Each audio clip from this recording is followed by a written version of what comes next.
भारतीय मीडिया हो या अर्मेनिया का मीडिया, इस वक्त पूरे इंटरनेशनल मीडिया पर ये खबरें चल रही हैं कि आज़रबाईजान के साथ मिलकर अर्मेनिया में पाकिस्तानी फौज लड़ रही है। और अगर ग्राउंड की बात करें तो ऑन ग्राउंड ये हाल है कि अर्मेनियन फौज पर यह खौफ तारी हो रखा है कि उनके साथ आज़रबाईजान की फौज नहीं बल्कि तुर्की और पाकिस्तान की फौज दरपर्दा लड़ रही है। और इसी खौफ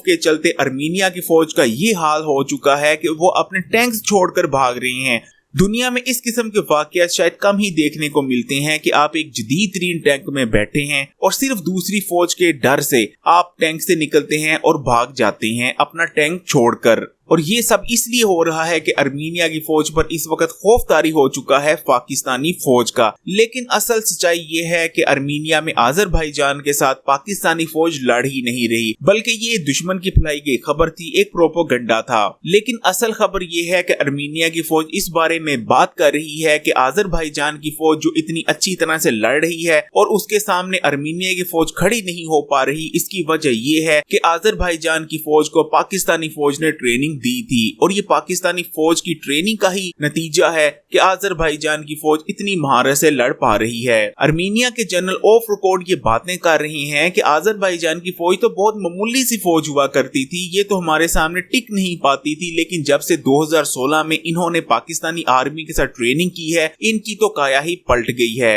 एक चीज आपने याद रखनी है कि आज़रबाईजान एक मुस्लिम मुल्क होने के नाते पाकिस्तान से बहुत अच्छे रिलेशन रखता है। पाकिस्तान वो दुनिया में दूसरा मुल्क था तुर्की के बाद जिसने आज़रबाईजान को एक्सेप्ट किया था जब आज़रबाईजान को सोवियत यूनियन से आजादी मिली थी। इसके अलावा दफाही मैदान में दोनों ममालिक के ताल्लुकात बेहद अच्छे हैं। आज़रबाईजान ने पाकिस्तान के JF थंडर को खरीदने में इंटरेस्ट भी शो किया था, लेकिन जब से ये खबर भारत पहुंची है कि आज़रबाईजान की फौज आर्मेनियन फौज से इसलिए इतना बेहतरीन तौर पर लड़ पा रही है कि आज़रबाईजान की फौज ने पाकिस्तानी फौज से ट्रेनिंग ले रखी थी, तो उस वक्त से यकीन माने भारतीयों और खासकर भारतीय फौजियों की नींदें हराम हो चुकी हैं। क्योंकि एक वीडियो अभी आपको खबरी बनाकर देगा जिसमें आपको बताएंगे कि पाकिस्तान और भारत के दरमियान जंग जो कहा जा रहा है कि शायद पिछले महीने हो जानी थी, लेकिन इसराइल के रोल के चलते ये जंग ना हो सकी। इंशाल्लाह कल वो वीडियो आपको मिल जाएगी और उस वीडियो को देखने के बाद आपको पता चलेगा कि हालात कितने ज्यादा खराब हैं। भारतीय इस वक्त ये समझ नहीं पा रहे कि अगर पाकिस्तानी फौज सिर्फ ट्रेनिंग देती है तो दूसरी फौज इतनी बेहतरीन तौर पर लड़ने लग जाती है और विक्ट्री पर विक्ट्री हासिल करती है, तो जब भारतीय फौज पाकिस्तानी फौज के साथ लड़ेगी, दोनों फौजी आमने सामने होंगी, तो भारतीय फौज का क्या हाल होने वाला है।